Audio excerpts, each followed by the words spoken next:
Mnoge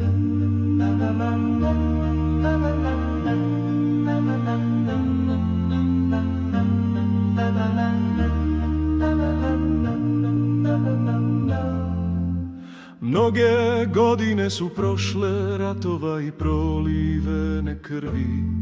Njene suze ponosne na grobu svoje pokopane djece. Njene ruke na srcu uz molitvu Bogu za njihov miran san. Hrvatska mati, sakri svoje suze, jer tvoja su djeca ponos domovine. Njihovi životi i krv su ponos cijele lijepe naše Hrvatske.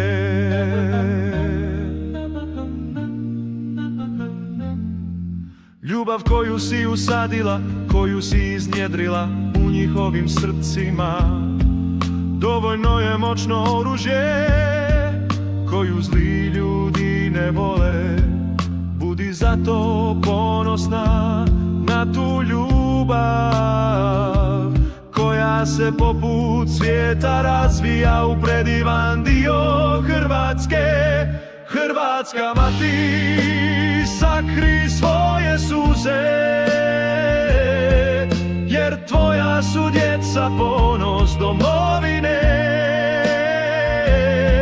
Njihovi životi i krv su ponos cijele lijepe naše Hrvatske.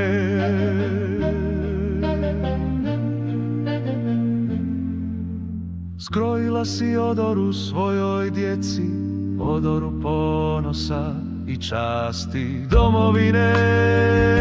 Ti Hrvatska mati, budi ponosna, dok ima nas koji te čuvamo, nas koji svoj život dajemo za tebe, za tvoj predivan i sretan život.